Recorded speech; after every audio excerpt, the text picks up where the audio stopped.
몇 년 전에 어떤 집회에 참석을 했습니다. 젊은 강사 목사님이 회중을 향해서 이런 질문을 던졌습니다. 지난 5,000년 한반도에 존재했던 여러 우리 조상들의 국가, 대한민국을 포함한 모든 나라 중에서 가장 위대한 나라가 어느 나라라고 생각하냐라고 하는 질문이었습니다. 한 번도 생각해 본 적이 없었는데 그 질문을 받으면서 여러 가지 생각이 막 순식간에 막 솟아올라왔습니다. 넓은 영토를 차지했던 고구려가 가장 위대한 나라라고 할 수 있을까? 뛰어난 문화를 가지고 있던 백제 같은 나라를 위대한 나라라고 해야 되나? 선비 사상을 가지고 정치를 하려고 했던 조선이 위대할까? 이런 생각을 하는데 강사가 단호하게 뭐라고 얘기하는 거니까 대한민국이 가장 위대한 나라라는 겁니다. 저 양반은 무슨 생각으로 저 말을 하나 하고 다음 얘기를 기다리고 있는데 이분이 대한민국을 가장 위대한 나라라고 얘기하는 한 가지 이유는 단군 이후로 이만큼 먹고 살 수 있는 경제적인 기틀을 만든 나라가 없었다는 것입니다. 동의합니다. 제가 70년대 초반에 신학교를 가면서 자가용을 타고 신방을 하게 될 것이다. 상상도 해본 적이 없습니다. 누가 그런 생각을 할 수 있었겠습니까? 한국 사람이. GNP가 3,000불, 2,000불밖에 안 되던 때인데 88 올림픽 때만 해도 우리가 GNP 5,000불밖에 안 됐습니다. 그런데 하나님의 은혜로, 정말 하나님의 은혜로 또 우리 조상들의 헌신 덕분에 이 나라가 이만큼 먹고 살 수 있는 나라가 된 것은 비록 한반도의 반쪽밖에 안 되는 아쉬움이 있지만은 정말 하나님의 은혜라고 하지 않을 수 없습니다. 그런데 먹고 사는 형편이 좀 나아졌다고 해서 그걸 위대한 나라, 그건 조금 과하다. 제가 그런 생각을 하면서 그 설교를 들었습니다. 얼마 후에 제가 이사야서를 읽게 됐습니다. 그런데 이사야서를 읽는 중에 특히 55장, 56장, 57장 이 부분을 읽는 중에 대한민국이 위대한 나라다라고 하는 생각을 하게 됐습니다.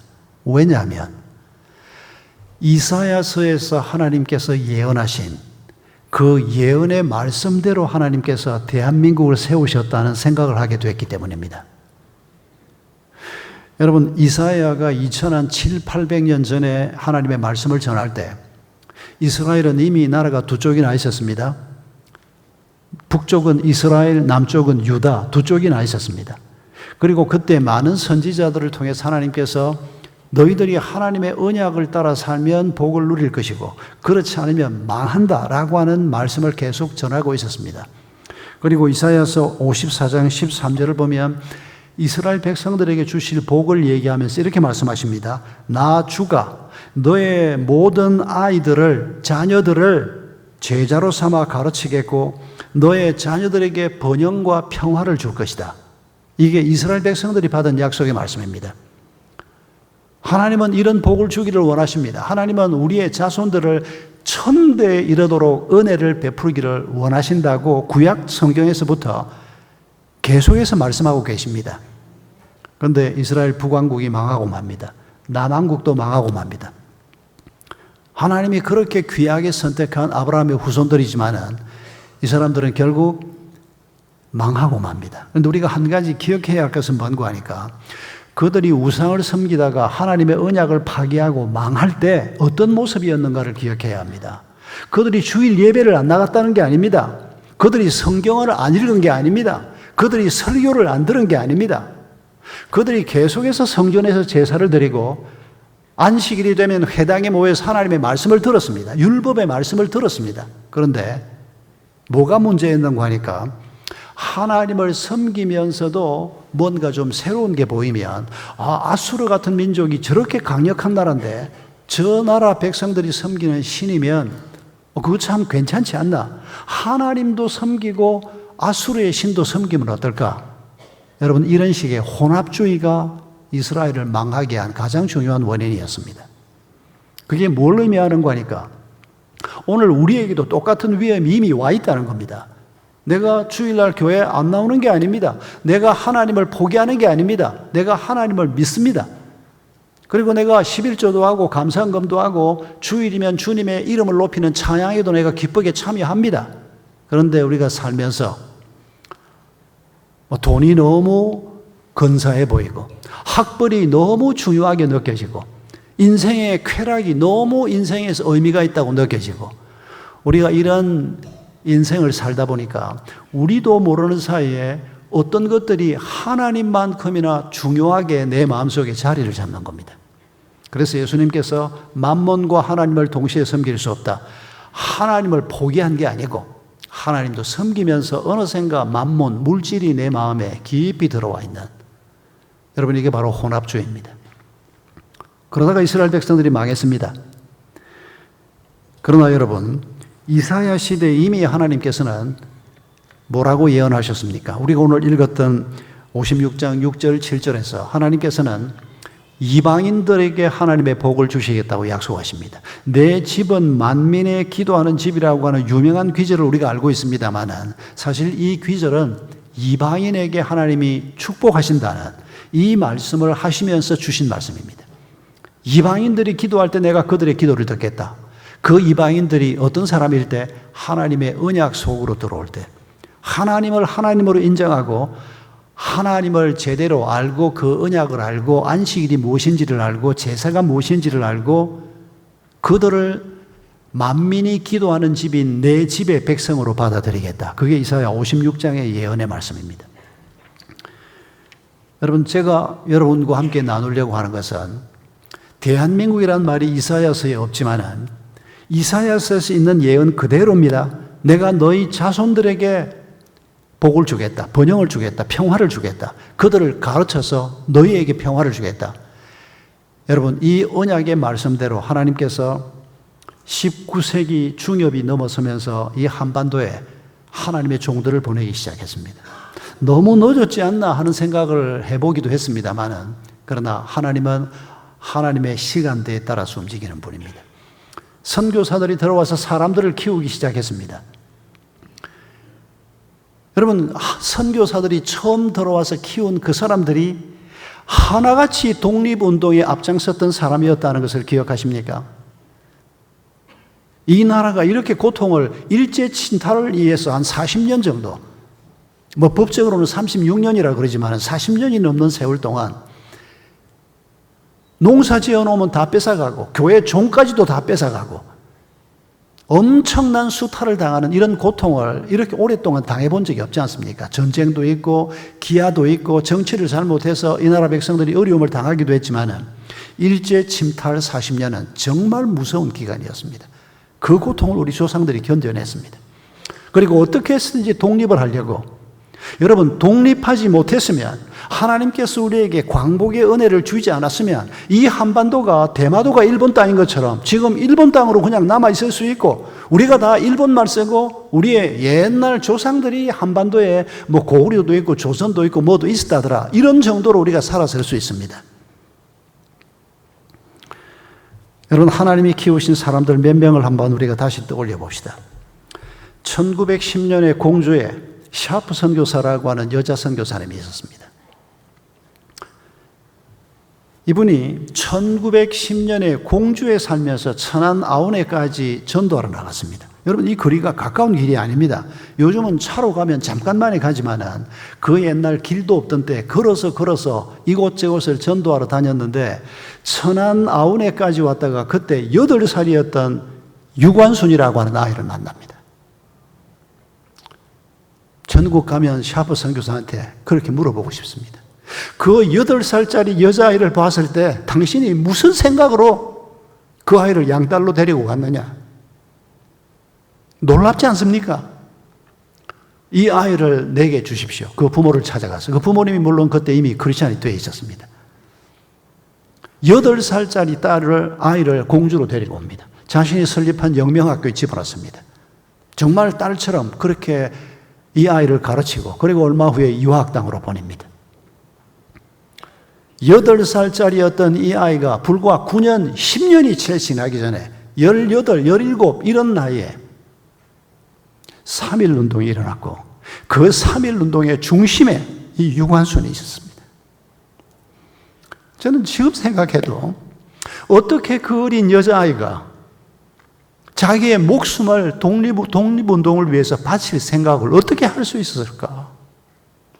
하나님이 주신 마음이 아니면 이건 절대 불가능한 일입니다. 어떻게 그 두려움을 넘어설 수가 있었고, 어떻게 자기의 생명까지도 이 나라가 독립하지 않으면 이 민족은 사람답게 살지 못한다. 누가 그 생각을 집어넣었겠느냐 그 말입니다. 하나님께서 선교사들을 통해서 이 유관순을 그렇게 훈련시켰고, 그는 이 민족 앞에 희생 제물로 드려진 귀한 하나님의 사람이었습니다. 오늘 유관순을 접하면서 가슴이 뜨거워지지 않을 한민족이 누가 있겠습니까? 유관순을 생각하면서 내가 빚진 자라고 생각하지 않을 사람이 누가 있겠습니까? 그런데 그때 그 유관순은 불과 18, 19밖에 안 된 어린 여자아이였습니다. 월남 이상재 선생의 얘기를 떠올리지 않을 수가 없습니다. 1886년에 선교사들이 한국에 들어오기 시작했습니다. 그런데 1년 후인 1887년에 이상재 선생이 미국 대사관에 외관으로 건물을 떠납니다. 그러니까 선교사들이 한 1년 동안 서울 바닥에 있었지만은 그때 이상재 선생이 시민운동을 열심히 하던 분이긴 한데 관리로서 별로 선교사들과의 접촉은 없었던 것 같습니다. 그런데 이분이 미국 대사관에 가서 외교관으로 근무하면서 한 3년을 지내면서 미국을 보고 기독교를 보고 도대체 기독교라고 하는 종교가 어떤 종교이길래, 여러분 19세기 말엽의 미국은 굉장히 종교적인 사회였고 굉장히 기독교적인 사회였습니다. 그리고 이분이 한국에 돌아왔고 1902년에 영모 사건에 휘말립니다. 감옥에 갑니다. 이분이 감옥에 있으면서 5만 가지 생각을 하지 않았겠습니까? 그런데 어느 날 문득 보니까 이 벽돌 사이에 종이가 하나 끼어 있는데 그걸 꺼내 보니까 이게 마태복음 5장이었습니다. 앞에 감옥에 있던 사람이 그걸 거기다 넣어놓고 나간 겁니다. 이분이 이걸 읽으면서 그동안 경험했던 기독교, 여러 가지 생각들을 하면서 감옥에서 천사의 전도를 받아서 예수님을 영접합니다. 어느 날 꿈을 꾸는데 천사가 나타나서 이상재 선생을 꾸짖었습니다. 네가 이전에 미국에 있을 때 기독교를 받고 복음을 받아들일 수 있는 기회가 있었는데도 네가 이 복음을 받지 않았고, 네가 독립협회 운동을 하면서 기독교에 대해서 긍정적인 반응을 보이는 사람들에게 네가 부정적인 말을 하기도 했고, 네가 이런 잘못을 행한 것을 아느냐 하고 꿈에 천사가 나타나서 꾸짖는데, 이분이 꿈을 깨고 난 다음에 감옥 바닥에서 무릎을 꿇고 예수님을 영접했습니다. 오늘은 이런 일이 잘 안 일어나는 것은 우리 주변에 복음 전해줄 사람들이 많기 때문입니다. 그런데 제가 아프간 난민 선교를 오랫동안 하고 있는데 이 아프간 난민들, 이 회교를 믿는 이분들은 주변에 예수 믿는 사람이 없고 전도를 해주는 사람이 없습니다. 지금도 꿈속에서 하얀 옷을 입은 분이 누가 와서 나한테 책을 한 권 주고 뭐라고 얘기를 했는데 이게 도대체 뭡니까? 아무리 봐도 이 하얀 옷을 입은 분이 예수 같아서 당신에게 오면 그분이 준 책 같은 걸 얻을 수가 있을 것 같아. 그게 성경책이었습니다. 이 사람들은 지금 색깔은 제가 잊어먹었습니다. 파란색인가 노란색 성경이 그 주변에 많이 있어서 그런 것들을 많이 본 사람들인데, 지금도 이 회교권에 있는 사람들이 예수님을 영접할 때 꿈속에서 직접 전도를 받는 사람들을 아주 많이 만납니다. 거의 매주 본다고 해도 과언이 아닙니다. 우리 팀들이 곳곳에서 전도 활동을 하고 있는데 그 보고서를 볼 때마다 그런 얘기가 빠지지 않고 등장을 합니다. 이분이 감옥에서 나오자마자 언더우드 목사님을 찾아갔다고 합니다. 그리고 언더우드 목사님에게 고백하기를, 우리 조선 백성들이 예수님을 믿어야 이 민족이 민족답게 살 것이고 조선의 독립도 조선의 개화도 가능할 것 같다고 그런 고백을 했다고 합니다. 백범 김구 선생은 27살에 기독교에 귀의했습니다. 어떤 동기로 예수님을 믿게 됐는지 자세한 얘기는 여러분이 개별적으로 조사해 보십시오만은, 이분이 임시정부 주석으로 있으면서도 주일학교 교사까지 할 정도로 열정적인 복음적인 사람이었습니다. 이분이 45년 광복이 된 다음에 경교장에 와 계실 때 아침 6시만 되면 경교장에 머물고 있는 모든 손님들까지 다 깨워서 같이 아침마다 예배를 드렸습니다. 그리고 주일이 되면 근처에 있는 교회를 출석을 하고 학교를 세워놓고 손양원 목사님을 당신이 와서 교장이 돼서 이 아이들을 믿음의 사람으로 키워달라고. 이분이 워낙 뛰어난 애국자시고 이분의 여러 가지 면이 많이 조명이 되면서 신앙적인 면은 많이 가려져 있습니다만은 어떤 학자는 이렇게 얘기하는 걸 제가 읽기도 했습니다. 김구의 구는, 원래 이분 이름이 김구 아니지 않습니까? 김구의 구는 성령의 9가지 열매의 그 구를 따온 것이다. 이렇게 주장하는 분을 제가 읽기도 했습니다. 그분이 근거를 확실하게 설명하지는 않았습니다만은 굉장히 도전적이고 충분히 가능성이 있는 얘기라고 저는 생각했습니다. 이성만 박사를 우리가 잊을 수가 없습니다. 이분이 양녕대운의 후손입니다. 무슨 뜻인가 하니까 양반, 그냥 양반이 아니고 양반들하고는 잽이 되지 않는 왕족입니다. 이 사람은. 이 사람들의 프라이드는 아주 대단했죠. 그런데 이분이 어쩌다가 그렇게 됐는지 배제학당, 언더우드 선교사가 세운 배제학당에 들어와서 3년간 공부를 하게 됩니다. 여기에서 영어를 배우고 여기에서 서양 사회를 배우고 많은 걸 경험을 하는데 예수는 믿지 않았습니다. 예수는 믿을 수 없다고 자기는 고백했습니다. 어머니한테 편지를 보냈는데 여기 내가 많은 걸 배우고 있는데 선교사들이 나에게 말하기를 1900년 전에 죽은 예수가 내 죄를 위해서 죽었다고 얘기하는데 이런 말도 안 되는 소리를 이분들이 한다고. 평생 유학자로 살았던, 평생 이래봤자 그때는 19살이었지만은 그렇게 훈련받았던 이분은 도저히 믿을 수가 없었습니다. 그리고 졸업을 한 다음에 이분이 만민공동회 연사로 나서고 사회운동을 하면서 굉장히 연설을 잘 하는 사람으로 이성만이 연설을 한다 그러면 만민공동회 회중이 청중들이 숫자가 눈에 띄게 늘어날 정도로 인기 있는 강사였습니다. 그러다가 이분이 1898년에 역모를 하게 됩니다. 아직 고종이 임금으로 있을 때입니다. 역모를 하게 되는데 이분이 선교사들한테 배운 그대로 공화제를 꿈꿉니다. 태극기를 만든 박영효 선생이 대통령이 돼야 한다. 그리고 동지들과 함께 이 왕실 가지고는 안 된다. 왕정 가지고는 안 된다. 대통령을 세우고 민주정부를 만들어서 나라가 나라답게 돼야 한다. 이런 꿈을 나누다가 체포가 됐습니다. 전부 사형선고를, 많은 사람이 사형선고를 받았습니다. 실제로 사형 집행까지 된 사람도 한두 사람 있다고 합니다. 그런데 짐작컨대 그때 상황을 생각하는데 이분들이 젊은 사람, 전부 20대 초반, 중반 이런 젊은 사람들이니까 그리고 아주 똑똑한 사람들이고 이 사람들이 진짜로 역모를 할 만한 능력이 있었던 게 아니고 그냥 미래에 대한 꿈을 가지고 이러다가 역모에 휘말리게 된 것이다. 그래서 주변 사람들이 고종한테 계속해서 업소를 하고 압력을 넣어서 결국 이분이 감옥에서 풀려나지 않습니까? 감옥에서 풀려나서 이분이 미국으로 떠나게 됩니다. 그런데 감옥에서 떠나기 전에 1899년에 무슨 일이 생기는 거 하니까 이분이 감옥에서 착고를 차고 그 외에 목만 해서 나무 길게 해놓은 게 있지 않습니까? 그걸 차고 손도 묶여 있고 사형수로 그렇게 불편한 생활을 하는데 어느 날 누가 성경책을 집어넣어 줬습니다. 이분이 성경을 읽지 않았습니다. 그런데 감옥에서 읽을 책이 없으니까 성경책을 받아서 그 불편한 상태에서 성경을 읽기 시작했는데 복음서에 십자가에 달리는 예수 그리스도를 읽으면서 이분이 무슨 생각이 갑자기 확 들었는가 하니까 이렇게 억울하게 죄 없이 죽는 이 예수는 내 마음을 알겠다. 이런 생각이 들었다는 겁니다. 자기는 정말 참 나쁜 생각 혹은 자기 자신의 어떤 욕심이나 이런 것 없이 순수하게 민족을 위해서 뭔가를 해보겠다고 생각했는데 지금 사형수가 돼서 앉아 있으니까 얼마나 기가 차겠습니까? 그것도 나이 불과 20대 초반밖에 안 된 나이에. 예수, 다른 사람 아무도 몰라도 예수는 내 마음을 알겠다. 이렇게 마음이 열리기 시작하면서 성경을 읽으면서 이분이 결국 예수님을 영접합니다.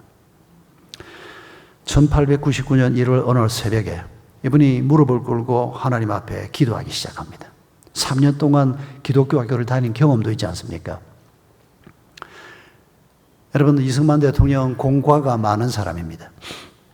그분이 잘못했던 것, 우리 민족의 역사 앞에 씻을 수 없는 큰 잘못이 분명히 있습니다. 그러나 또 다른 관점에서 생각해 보면 이승만 박사가 없었다면 대한민국이 어떻게 됐을까?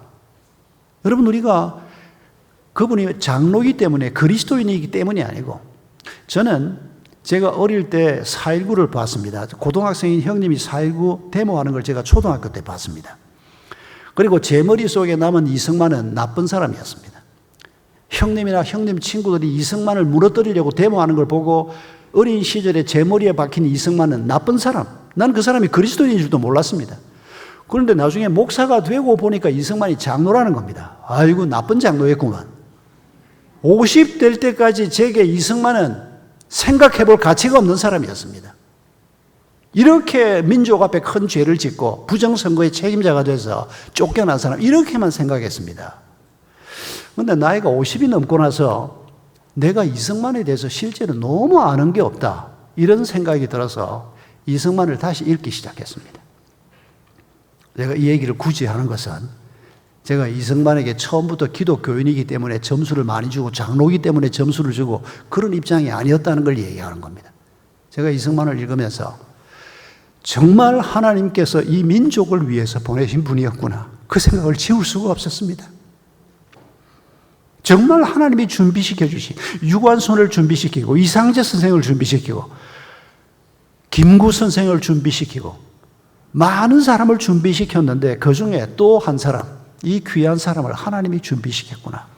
그런데 이 하나님이 준비시킨 사람이지만은 다윗이 범죄하고 실수했던 것처럼 이분도 결국 실수는 했지만은 이분의 공이 너무 크다. 제가 50이 넘어서 50한 중반쯤에 제가 이승만을 다시 보고 다시 읽기 시작했습니다. 여러분, 이승만이 1948년 5월 31일 재헌국회 의장으로 재헌국회 개원을 선포합니다. 개회를 선포했습니다. 그때 앞에 앉아있던 종로구에서 재헌국회의원으로 뽑혀왔던 이윤영 의원이 앞에 앉아 있었습니다.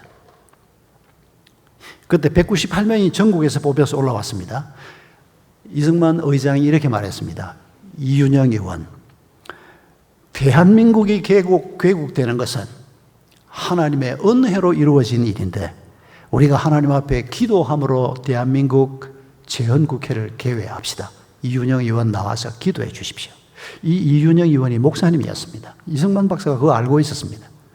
여러분, 대한민국 재헌국회가 이승만 박사의 이런 요청으로 어느 한 사람 반대하는 사람 없었습니다. 크리스찬들도 있었고 비그리스도인도 있었지만은 이윤영 의원의 기도로 개회했던, 물론 이게 비그리스도인들이 보면 좀 다르게 생각할 수도 있겠지만은 적어도 우리 그리스도인들에게는 이런 감격이 우리에게 있습니다. 그리고 그 재헌국회가 만든 헌법을 가지고 헌법책 위에 손을 얹고 1948년 8월 15일에 이승만 초대 대통령이 대통령 선서를 할 때 거기에 헌법책만 있었던 게 아니고 책이 한 권 더 있었습니다. 성경책이 있었습니다. 헌법에 따라서 대통령직을 수행하겠다고 고백하게 돼 있었지만은 이승만 박사는 헌법과 하나님의 말씀을 따라라고 고백했습니다. 아쉽게도 사람인지라 죄인인지라 부족한 점도 있고 실수하기도 했지만은 그러나 그분의 공을 생각하면 참 귀한 사람이었습니다.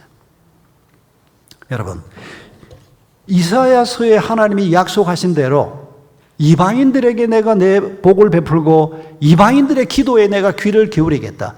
내 집을 그들의 기도까지 포함한 집으로 삼으시겠다고 약속한 이 약속대로 하나님께서 이 땅에 주의 종들을 보내신 겁니다. 그들을 통해서 우리의 조상들을 하나님의 사람으로 훈련시킨 것입니다.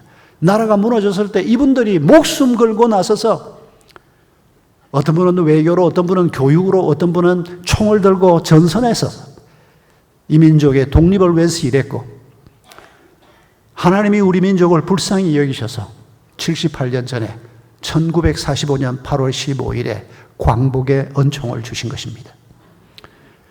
여러분, 이게 그냥 인간들의 노력만으로 이루어진 일이 아닌 것을 우리가 잊지 마십시다.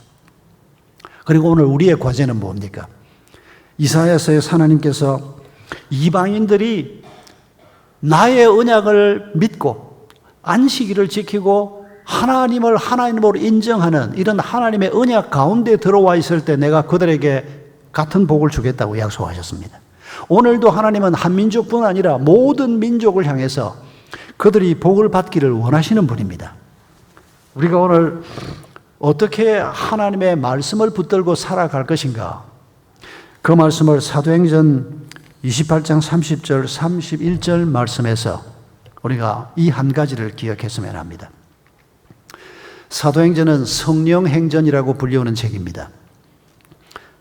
여러 사람들이 있었지만 그 중에 가장 대표적인 두 사람 얘기가 사도행전에 가장 많이 등장합니다. 유대인 전도에 앞장섰던 베드로, 이방인 전도에 앞장섰던 바울, 이 두 사람 얘기가 가장 많은 부분을 차지합니다. 두 사람뿐이었다는 건 절대 아니죠. 많은 사람이 있었습니다. 그런데 대표적으로 두 사람만 소개한 겁니다. 그 시절의 모든 그리스도인들이 그 길을 걸어갔고 앞으로도 하나님의 교회와 하나님의 성도들이 이 길을 걸어갈 것이라고 하나님은 기대하면서 사도행전을 쓰신 것입니다. 그런데 여러분, 사도행전의 맨 마지막 28장 31절에 맨 마지막 단어가 뭔지 아십니까? 거침없이라고 하는 단어입니다. 우리 번역에는 이렇게 나와 있습니다. 사도 바울이 2년 동안 감옥에 있다가 2년 동안 셋집에 나와서 하나님의 말씀을 가르치고 복음을 전파했는데 담대하게 거침없이 전파했더라, 가르쳤더라. 이 거침없이가 사실은 그리스로 기록되어 있는 원문의 맨 마지막 단어입니다. 하나님이 바울 얘기를 우리한테 지금 들려주시는 겁니다. 그러면서 바울이 거침없이 그의 길을 걸어갔다. 또 이게 바울 얘기만이 아닙니다. 베드로와 그 시대 모든 그리스도인들이 거침없이 자신들의 길을 걸어갔다. 이렇게 끝낸 겁니다. 28장으로 끝났지만 사도행전은 28장으로 끝난 책이 아닙니다. 29장, 30장 계속해서 하나님의 사람들에 관한 기록이 남겨질 수밖에 없는 그런 책입니다. 그런데 이 거침없이라고 하는 단어가 저는 마음에 탁 걸렸습니다. 정말 바울이 거침없이 한 생을 살고 갔단 말인가? 얼마나 많은 어려움이 있었습니까?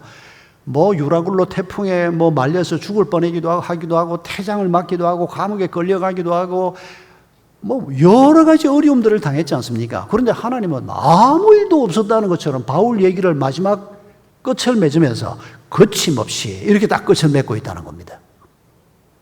여러분, 이게 무슨 의미인 것 같습니까? 사람의 관점에서 보면 바울은 생고생을 했습니다. 죽을 고생을 했습니다. 근데 하나님의 관점에서 보면 그런 거 아니라는 겁니다. 제가 결혼을 해서 28배 결혼해서 5년 만에 첫 애를 얻었습니다. 기다리고 기다리던 애가 태어났습니다. 근데 첫 애 때 다 경험이 그렇겠지만은 애가 밤에 자는데 어쩌다가 밤에 이렇게 깨서 보면 애가 조용하게 있으니까 이게 죽은 거 아닌가 하는 두려운 마음이 갑자기 생겨가지고 애 코에 손을 갖다 대보기도 하고 애가 살았나 죽었나 그냥 흔들어 보기도 하고 그 초짜 부모니까 그런 두려움이 생기거든요.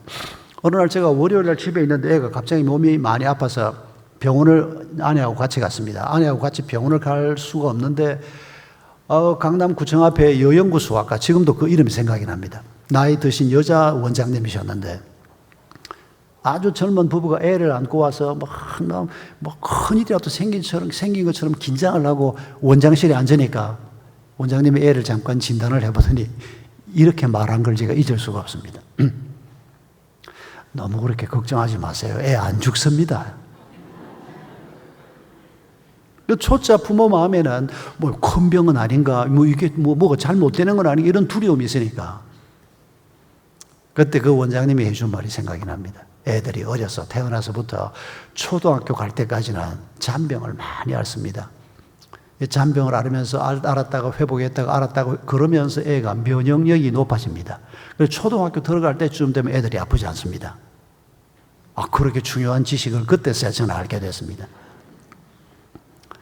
여러분, 우리가 세상을 살면서 초짜로 나 처음 살아보지 않습니까? 여러분도 지금 그 나이가 처음이고 오늘 이 환경이 처음이고 내일 또 처음 새로운 환경을 만나고 새로운 사람을 만나고 그러다 보니까 우리는 두려울 수밖에 없습니다. 무슨 일이 생길지. 더군다나 우리는 북한에 저것들까지 있지 않습니까?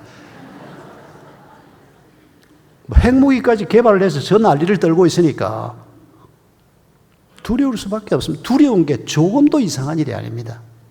그러나 하나님은 얘들아, 너희들이 너무 그렇게 너희들의 관점에서만 보지 말고 나의 관점에서, 하나님의 관점에서 사물을 바라보고 미래를 바라보고 너희의 문제를 바라볼 수 있어야 한다. 그게 거침없이라고 하는 단어라는 겁니다. 여러분, 거침없이라고 하나님이 쓰시려고 하면 하나님이 로마 감옥에서 바울을 빼내셔야 하는 거 아닙니까? 저는 20대 때 그렇게 생각했습니다. 뭘 감옥에 있다가 결국은 참수형 당해서 죽게 만들어 놓고 하나님은 거침없이라고. 말도 안 되는 소리를 하고 계셔. 저는 20대 때 하나님에 대해서 섭섭한 게 참 많았습니다. 아버지가 병들어 누웠는데 살려달라고 그렇게 기도를 해도 결국 데려가셔 버리고. 이런 상처가, 보통 상처가 이게 꽤 오래 가더라고요. 아버지를 살려주지 않고 데려가신, 그 아버지가 하나님이 살려주지 않은 게 아니고 우리 아버지가 건강 관리를 잘 못해서 돌아가신 건데 나는 그 책임을 맡아 하나님께 떠넘겨 놓은 겁니다, 그냥. 그러나 하나님이 살려주려고 마음먹으면 살려줄 수 있지 않습니까? 까지는 안며. 근데 결국 아버지가 돌아가셨습니다. 근데 놀랍게도 주치 장로님이 우리 아버지를 전도를 해서 돌아가시기 한 2주 전에 우리 집 제사를 싹 다, 우리 아버지는 종교가 제사였던 사람입니다. 그렇게 제사를 열심히 드렸던 분인데 설 일주일 전에 우리 가족 다 모아놓고 내가 예수 믿기로 했다. 우리 집 제사는 다 없앤다. 우리 고모님이 그날 땅바닥을 치고 울고 우리 집이 난리가 났었습니다. 그런데 교회는 한 번도 출석하지 못하고 설 지나고 보름날 아버지가 돌아가셨습니다. 근데 나는 하나님이 우리 아버지를 그렇게 놀랍게 구원하신 건 조금 감사하고, 데려가신 게 너무 섭섭해가지고 그냥. 그게 아니었습니다. 언제 가시도 가실 분인데, 하나님이 정한 때에 데려가시면 나는 그걸 받아들여야 하는데 내가 건방을 떤 겁니다. 아버지의 생명이 내 손에 있습니까? 우리 아버지 손에 있습니까? 우리 어머니 손에 있습니까? 하나님의 손에 있는 건데. 그러니까 그런 걸 제대로 깨닫지를 못하니까 하나님이 거침없이라고 얘기하려고 하면 사도 바울을 감옥에서 빼내셔야 될 거 아닙니까? 이 생각을 내가 20대 내내 버리지 못했습니다. 여러분, 하나님이 힘이 없어서 바울을 로마 감옥에서 빼내지 못하신 겁니까? 하나님이 감기 몸살은 어떻게 해보겠는데, 야, 폐암 사기 그건 내가 손대기가 좀 어렵다. 여러분, 하나님이 그렇게 말씀하시는 분 같습니까? 아닙니다. 우리가 비록 건강 관리를 잘 못해서, 저도 암 수술까지 받았습니다만, 그래서 좀 일찍 은퇴를 했습니다만, 건강 관리를 잘 못해서 그렇게 된 거죠. 그런데 하나님께서 은혜를 베푸시는 겁니다. 하나님은 문제를 해결하기 위해서 지금도 일하시는 분입니다. 문제를 일으키는 건 주로 우리입니다. 하나님이 힘이 모자라서 바울을 로마 감옥에서 그냥 가시게 한 게 아닙니다. 때가 돼서 데리고 가신 것 뿐입니다.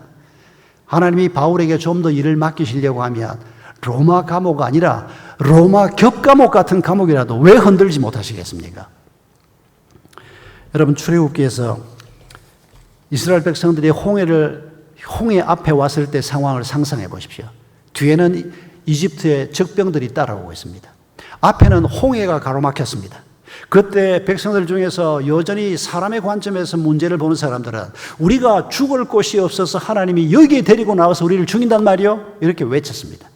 그때 모세가 한 말을 우리가 평생 잊지 말아야 합니다. 여러분, 그때 모세가 한 말이 무엇이었습니까? 모세는 하나님께서 모세야, 내가 홍해를 갈라서 너희를 내보내주겠다, 그런 말씀 들었던 게 아닙니다. 모세도 하나님이 어떻게 하실지 전혀 알 수가 없었습니다. 그러나 모세는 적어도 하나님이 우리를 가나안까지 데리고 간다고 했으니까 이 약속을 하나님이 지키실 것이다. 그러면 여기에서 우리가 죽지 않는다, 이런 확신이 있었습니다. 하나님의 관점으로 그 상황을 본 겁니다. 그러니까 이렇게 말한 겁니다. 두려워하지 말아라. 가만히 서서 하나님이 어떻게 하나 지켜보자. 여러분, 이게 하나님의 관점으로 문제를 보는 사람들의 태도입니다. 하나님이 보시면 어떻게 보았을까요? 저것들이 저 홍해 앞에서 저렇게 난리를 떨고 하나님이 홍해를 가르칠 건데 우리는 모른다고 해도 하나님이 길 없는 거기에 길을 내실 거고 하나님이 생명 없는 거기에 생명을 주실 것이고 하나님이 일하실 것인데, 그래서 하나님은 얘들아 거침없이 담대하게 그 길을 걸어가라. 계속해서 우리에게 그렇게 말씀하는데, 우리는 눈앞에 적이 보이면 쪼그라들고 조금만 문제가 생기면 쪼그라드는, 여러분, 이것과 우리가 싸워야 하는 것입니다. 언약의 하나님이란 말이 무슨 말입니까? 우리의 기도를 들으시는 하나님이란 말이 무슨 말입니까?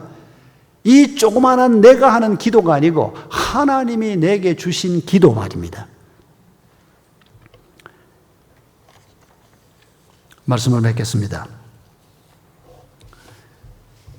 미국의 존 F 케네디가 대통령이었을 때 케네디가 나사에 엄청난 투자를 했습니다. 그때까지 미국은 소련에 뒤져 있었습니다. 그래서 엄청난 투자를 해서 케네디 때 소련을 앞지르기 시작했고, 지금은 미국하고 경쟁 상대가 없습니다. 이 우주 항공 산업에는 미국이 아주 압도적인 1위로 지금 가고 있는데, 이런 일화가 전해지고 있습니다. 케네디 대통령이 자주 나사를 방문을 했답니다. 그런데 한 번은 나사에 도착을 해서 차에서 내려서 본관으로 걸어 들어가는데, 저쪽 편에서 청소부 한 사람이 청소를 하고 있는데 너무 흥겹게 기쁘게 청소하고 있는 게 대통령 눈길을 끌기 시작했습니다. 대통령이 이 본관으로 이렇게 걸어가면서, 아니 저 양반은 무슨 좋은 일이 있길래 청소를 하면서 저렇게 즐겁게 청소를 하나? 엊그제 결혼을 했나? 혹시 엊그제 아이를 얻었나? 혹시 복권에 당첨이 됐나? 너무 궁금해졌습니다. 그래서 본관이 딱 도착을 해서 저분 좀 모시고 오라고. 이분이 대통령 앞에 마주 섰습니다. 청소하다 말고. 어떻게 이렇게 즐겁게 청소를 하십니까?